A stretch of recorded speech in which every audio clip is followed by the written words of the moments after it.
The soul. It occurred to me one evening to delve into the crypts of my memory and jot down on a paper everything I retained of numbers. My passport number, my car's license plate, my apartment number, my family ID number, and the telephone numbers of friends and colleagues I know.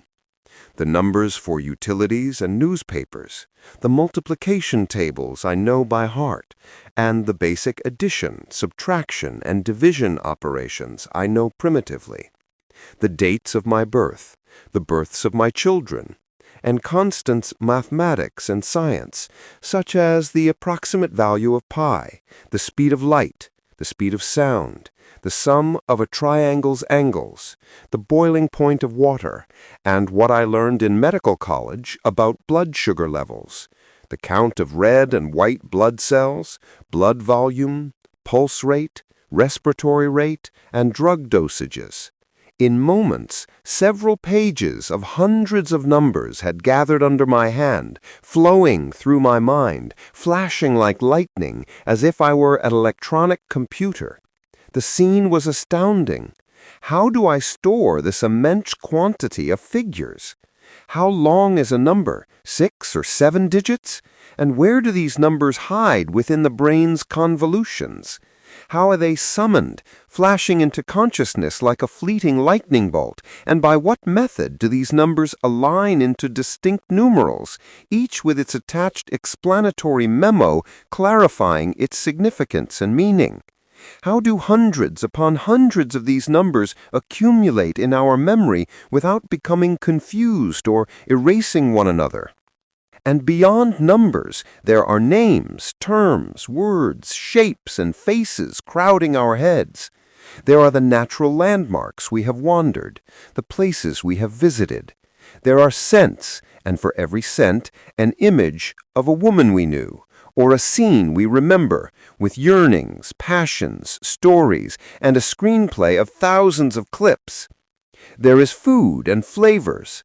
A taste comes to the mouth, and saliva flows with longing, or nausea stirs with disgust. With every taste, a reel plays, telling of a lavish banquet one day, or a bitter dose of medicine and a long debilitating illness, and the pains of a bygone ailment. Even the silky touch of a breeze and the scent of the beach are preserved by our memory, and a gust of humid air blows over us as if we are reliving it anew. Even sounds, whispers, murmurs, clamor, screams, noise, wailing, sobs, a segment of music, a line from a song, a slap on the face, the crack of a stick on the back, the death rattle of pain, all of this is preserved and recorded by memory with new precision and fidelity, accompanied by a card with the date and occasion, the names of the people, the circumstances of the event, and a minutes of proceeding of the statements, a miracle named memory. We have with us a true monitor who writes with pen and paper every thought in our hearts, and what we sometimes imagine we have forgotten, we discover we have not. It exists, appearing to us suddenly in a moment of relaxation, or a dream, or after a drink, or in a psychiatrist's clinic. Sometimes it appears in a slip of the tongue or spelling mistake. Nothing is ever forgotten, and nothing is lost. The past is indeed written, moment by moment, and heartbeat by heartbeat. The great question indeed, the perplexing enigma, is where do these images exist? Where is this secret archive? A question that more than one scientist and more than one philosopher has attempted to answer. The materialist philosophers said that memory is in the brain, that it is nothing more than electrochemical changes occurring in the substance of the brain as a result of the neural action of events, exactly as happens to a recorder's tape during recording.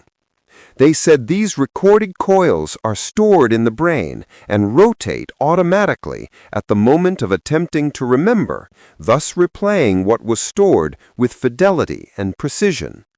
Memory is merely an engraving and carving onto the substance of cells, and its fate is to wear out and erode, just as engravings wear out and erode. And its matter ends when a person ends with death and his cells decay. A comfortable and easy opinion, but it landed its proponents in a predicament they could not escape. For if memory is merely a material accident occurring in the substance of cells, then memory should be impaired by any material damage to the substance of the brain cells, and there should be a correlation between the two events. Every loss in a specific memory must correspond to damage in the specific corresponding cells. This is something not observed in brain injuries and diseases. Indeed, the opposite is observed. The center for words may be injured, but the memory of words suffers no damage. Rather, what happens is a disability in pronunciation, in the motor performance of the muscles that utter the words. The motor is what is impaired by the damage to the cells, while the memory, the form of the words in the mind, remains intact. This is evidence that the function of the brain is not memory nor recollection.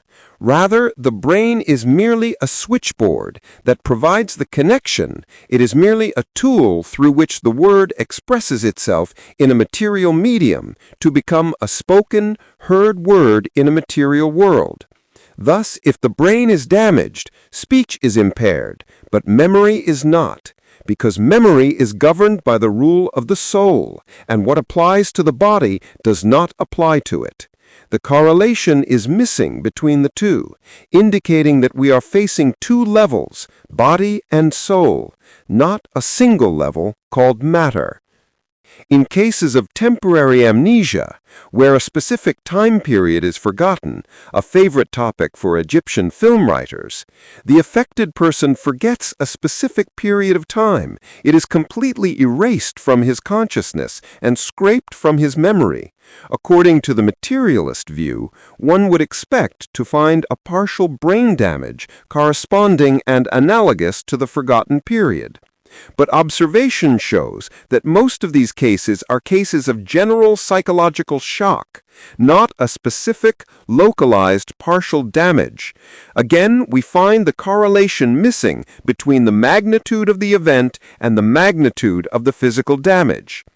In cases of severe physical damage to the brain due to fractures, infections, or cancerous growth, when complete forgetfulness begins, it is always noted that this forgetfulness follows a specific pattern.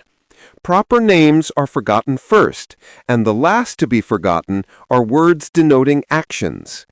This systematic sequence in forgetting, in contrast to a non-systematic injury and a chaotic damage that afflicts the brain randomly, is again a meaningful lack of correlation.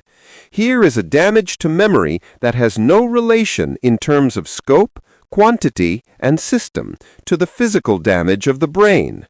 And thus the materialist theory of memory shatters against a dead end, and we find ourselves facing a phenomenon transcendent over the body and the brain cells. The brain cells will die and decay, yet a memory remains, erect and alive with its details and minutiae, reminding us in our second, spiritual life of every action we committed. The body was merely an executive instrument for the action and for expressing intentions in the material world of this life. It was merely a tool for the soul and its mount. The brain was nothing but a switchboard and connecting cables. Its entire role is to provide the connection from the world of the spirit to the world of matter. Or, as Bergson says, it gives the line. The nerve cables transmit the content of the soul and convert it into an electronic impulse, which the tongue muscles at the other end utter, just as the radio does with the wireless wave. And thus we exchange speech as bodies in a material world. If our bodies die, we return as souls to remember what we did in our worldly life, moment by moment, where every word and every deed is recorded. Indeed, there are scientific theories that go further than this, seeing that acquisition is itself a process of recalling an ancient knowledge stored and inscribed in the soul, not learning from a blackboard. We do not discover that 2 times 2 equals 4 from nothingness. Rather, we are born with it, and all we do is remember it. Likewise, the axioms of mathematics, geometry, and logic are all innate axioms we are born with, stored within us, and all that happens is that we remember them. Worldly experience reminds us of them every moment. Similarly, our personality, we are born with it, inscribed in our soul. All that happens is that worldly reality provides the occasions, circumstances, and material mold for this personality to express its good or evil. Thus, its actions are recorded upon it. The recording is the new event that takes place in this world, the transition from the state of intention to the state of embodiment. This is what religions express by the idea that the word becomes binding upon the sinner after trial and test in this world, so error becomes incumbent upon him and his rank is assigned, a matter that God's knowledge has preceded, a knowledge of inventory, not a knowledge of compulsion. For God does not compel anyone to sin, nor force him into evil. Rather, everyone proceeds in accordance with his inner nature, so his action is his very essence. There is no meaning of compulsion in this, because this inner nature is what we sometimes call conscience, sometimes character, sometimes the heart, and God calls it the secret. He knows the secret and what is yet more hidden. And we say about it in our popular expressions at death, the divine secret has ascended, meaning the soul has risen to its Creator. This sealed secret is, from the beginning, free and an initiative that God has liberated from all restraints, so that its action is its very self, and its inclination is indicative of it. Hence, it is incorrect to speak of determinisms in the human realm, like the inevitability of class struggle or historical determinism, because man is a free realm, not a nail or a cog in a machine. And just as it is impossible to predict what tomorrow brings in an individual's life, it is impossible to speak of determinism or compulsion in the realm of societies and history. All that can be said is estimation and probability based on statistical premises, an estimation that can be right or wrong, and has variance at its extremes. For example, the average human lifespan in England is 60 years. This average is a statistical mean taken from numerical averages, and it is not binding on the individual. An individual like Bernard Shaw in England might live more than 90 years, exceeding the average, or he might die at 20 in an accident, or die as a child from a congenital disease. Then the average itself is susceptible to fluctuation, rising and falling from one year to the next. Thus, it is incorrect to speak of determinism and compulsion in this matter, and it is not permissible to subject the human realm, whether an individual, a society, or history, to the mold of a theory, an equation, a statistical calculation, or a philosophical individual.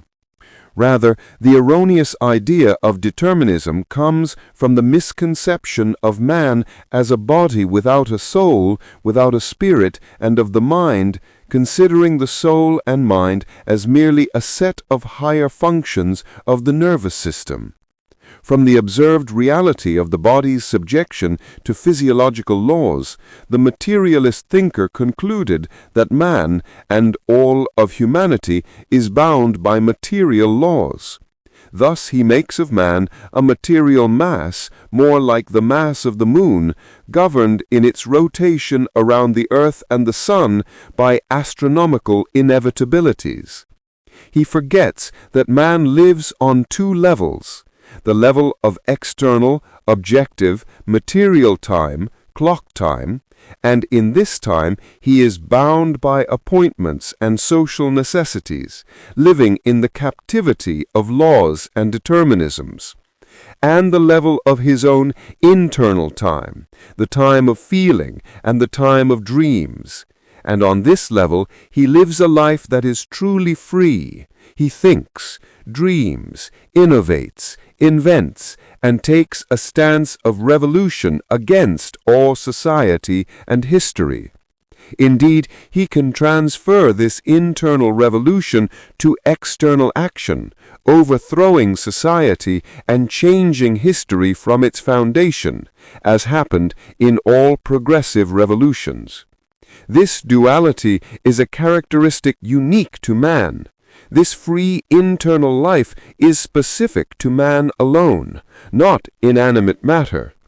This soul that he possesses is characterized by attributes different from and opposed to the attributes of inanimate matter. Here we are facing a unity that has no extension in space, the I, characterized by presence, permanence, personhood, beingness, and constant presentation in consciousness.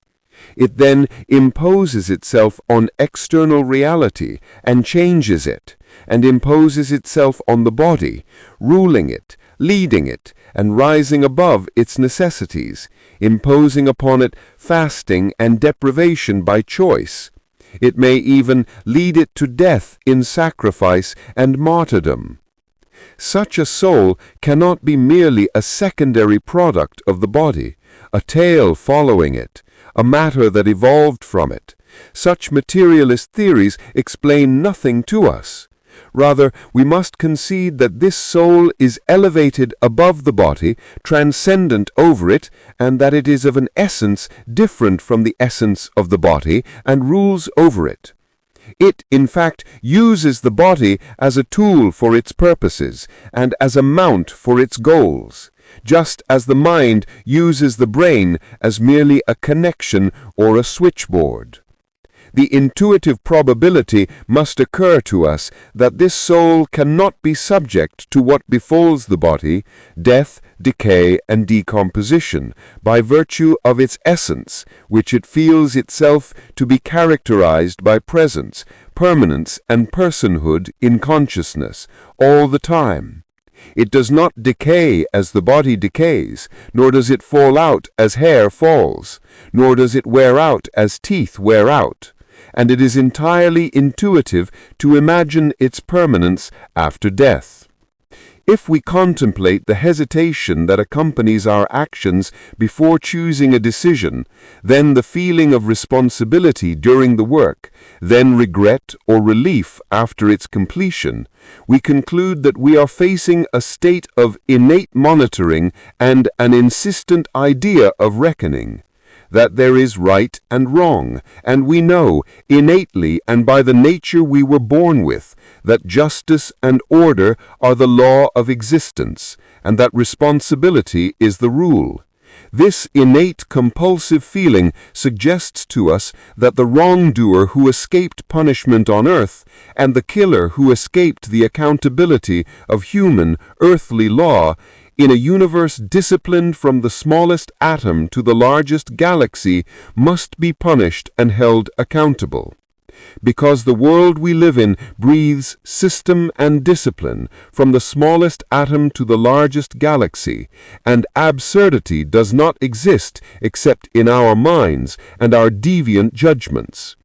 The idea of justice and order and the necessity of justice lead us to the necessity of another world where justice, order, and accountability are realized.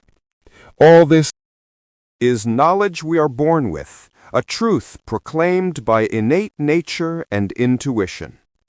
It is no wonder that a Western thinker, the German Immanuel Kant, acknowledged this truth in his book Critique of Practical Reason, and no wonder that he reached this sound conclusion without reading the Quran. It is the innate nature and intuition upon which all sciences are based. The sound mind does not need to read the holy book to discover that it has a spirit, that it has a life after death, and that there is reckoning. For sound innate nature illuminates for its possessor the path to these truths. This knowledge we are born with, and this intuition we are born with, stand as a witness to all acquired sciences and are binding upon them.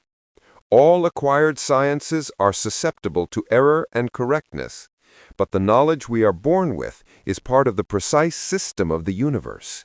It is the primary truth by whose light we see all subsidiary truths. It is the standard and the measure. If the standard is corrupted, everything is corrupted, and everything becomes an absurdity within an absurdity, which is incorrect. If we accuse intuition, then all sciences and knowledge would be subject to the accusation and would collapse, because they are originally based on primary intuitions. Here we are facing a foundation of knowledge, a reference that may not be doubted, because this reference, like life itself, we come to life equipped with muscles to move and defend ourselves with. Likewise, we are born equipped with primary intuitions to refer to in perceiving truth from falsehood and right from wrong. The highest degrees of knowledge are what come to you from within. You can perceive your position. Are you standing, sitting, or lying down, without looking at yourself? This perception comes to you with your eyes closed. It comes from within you, and this knowledge constitutes an irrefutable argument against any observation.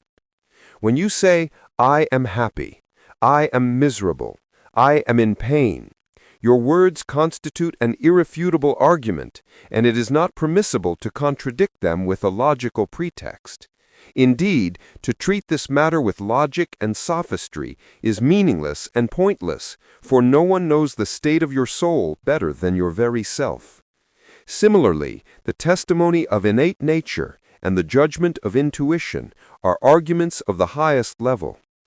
When innate nature and intuition, supported by science, thought, and contemplation, affirm the existence of the soul and spirit, freedom and responsibility and accountability, and when they inspire behaving on the basis that there is order in the universe, we are here facing an argument of the highest degree of certainty, a certainty like the certainty of sight, and more.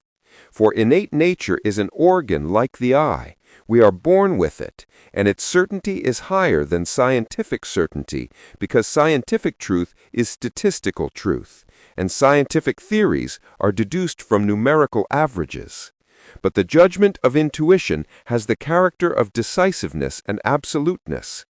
2 times 2 equals 4 is an absolute truth, true with an absolute truth that cannot be subject to the abrogation, evolution, and change that scientific theories are subject to, because it is an intuitive proposition. 1 plus 1 equals 2 is a matter that does not accept doubt because it is a truth cast to us by our innate nature from within and suggested by intuition. It is primary knowledge that came to us with the birth certificate. If man realized this, he would be at ease and would rest. He would save himself much debate, squabble, quibbling, and obstinacy regarding the issue of soul and body, mind and brain, freedom and compulsion, responsibility and reckoning. He would suffice with listening to what his innate nature whispers, what his heart decrees, and what his insight indicates. A grain of sincerity is better than quintals of books. Let us listen to the voice of our souls and the whisper of our insights with intense sincerity, without attempting to distort that pristine voice with the snares of logic and the traps of arguments. And whoever doubts my words and desires debate, discussion, and logical jousting, let them go back and read my article from the beginning.